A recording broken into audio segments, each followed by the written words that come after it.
People often only see the facade of success, but behind it there is a lot of pain, disappointment, and darkness.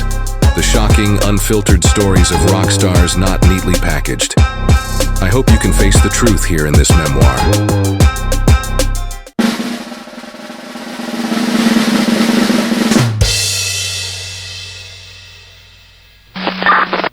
The bathroom door burst open hastily. He entered the bathroom with severe abdominal pain. He stuffed dozens of pills into his mouth, but his agony did not cease. Sitting on the toilet, he strained to push. 2 months ago, 3 months ago, he could not remember the last time he had a bowel movement.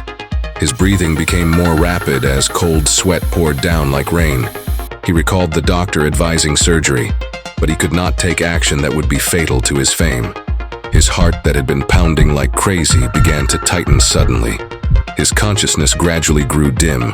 He bowed his head like a fetus, and scenes from the past flashed through his mind like a film reel.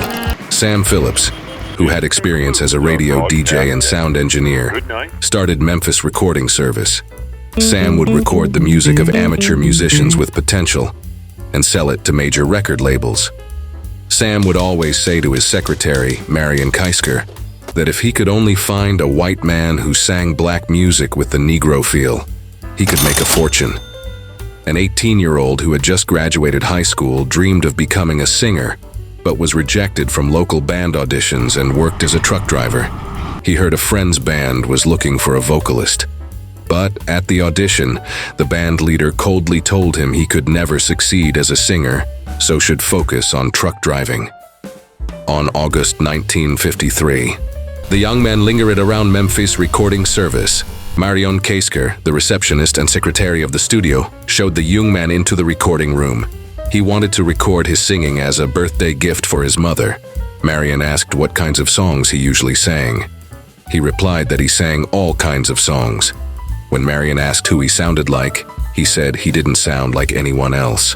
After the recording finished, Sam Phillips asked Marion to write down the young man's name.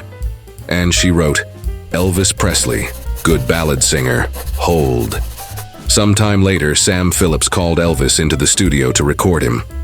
At first, Elvis couldn't sing properly, but Sam asked him to sing as many songs as possible. Hearing Elvis sing, Sam was impressed and invited guitarist Winfield Scotty Moore and bassist Bill Black to the recording session. The recording went nowhere late into the night. Disappointed, they were about to stop and go home when Elvis suddenly picked up a guitar and started singing, That's All Right. As Elvis sang, he jumped around everywhere, making a mess. Seeing this, bassist Bill Black also started acting like a fool, and eventually guitarist Scotty joined in the raucous playing. Sam Phillips stuck his head in the studio door and asked what was going on. Bill and Scotty said they didn't know either. Sam told them to start over and quickly recorded it. It was the sound Sam Phillips had been desperately seeking 3 days later. When That's All Right aired on a Memphis radio station, listeners started calling wanting to know who the singer was. The calls kept coming endlessly, so the radio DJ played the song on repeat for the remaining 2 hours. Because many listeners thought Elvis was black, the radio interview asked which high school he attended to clarify his skin color. July 17th, 1954. Elvis was extremely nervous about performing live at Overton Park. Unable to stop shaking from the intense anxiety, once on stage, the combination of his strong reaction to the rhythm and shaking led him to jerk his legs. Suddenly, young female fans in the audience started screaming. Surprised by the reaction, Elvis shook his legs again, and the audience's response exploded. This is how Elvis's signature move, the rubber legs, was born. Elvis Presley's song That's All Right combined country and rhythm and blues. Because of this style, it was hard to find radio stations that would play his music. To country music DJs, Elvis sounded too much like a black R&B artist, and on R&B stations he sounded too much like a hillbilly. However, this fusion would become known as rockabilly or rock and roll. The reaction Elvis got from teenage boys was frightening. Many were filled with jealousy and hated him. In some towns in Texas, they would harass Elvis or even formed gangs to attack him. requiring police protection. After a show in La Crosse, Wisconsin, the local Catholic diocese newspaper sent an urgent message to FBI Director J. Edgar Hoover, warning that Elvis Presley was a clear and present danger to America's security. The Catholic paper condemned Elvis for his movements and gestures that aroused teenage sexual desire. It claimed over 1,000 teenagers tried to break into Presley's dressing room after the show, and 2 high school girls got his autograph on their abdomen and thighs. TV critics condemned Elvis for emphasizing his lower body without any real singing talent. The New York Daily News said Elvis was performing obvious and obscene vulgar antics, gyrating and clutching his groin. They started calling him Elvis the Pelvis for swiveling his hips. Ed Sullivan, host of the top variety TV show, watching Elvis perform, thought he must have some kind of contraption under his pants, so that swinging his legs back and forth made his genitals bulge. He believed Elvis had a Coke bottle in his pants and insisted such acts shouldn't be on family shows. Despite the criticism, Sullivan booked Presley for an unprecedented $50,000 for 3 appearances. The first show on September 9, 1956, was viewed by around 60 million, a record 82.6% of the television audience. Elvis last appeared on The Ed Sullivan Show on January 6, 1957, but was only shot from the waist up, fearing viewer backlash. Some critics claimed it was staged censorship for publicity. Frank Sinatra said in a magazine article that rock and roll fostered negative and destructive reactions in youth. He called it fake music, played and sung by cretinous goons, the stench of a rancid, smelly aphrodisiac. Contrary to such criticism, Elvis Presley was popular not just in America.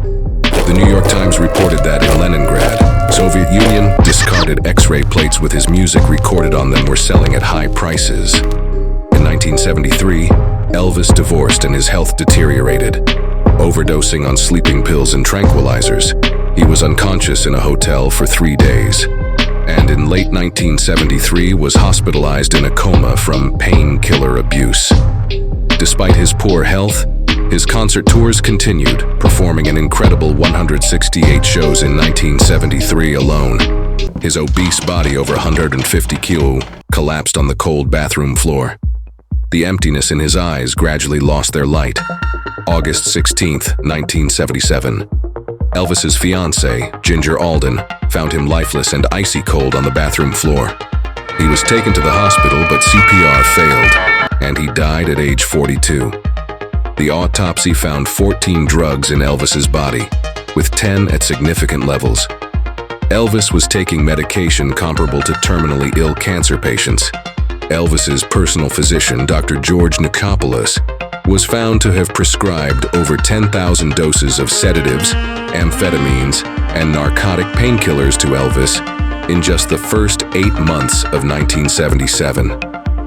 In 1981, Nicopolis only lost his license for 3 months and faced no criminal liability in Elvis's death, shocking the world.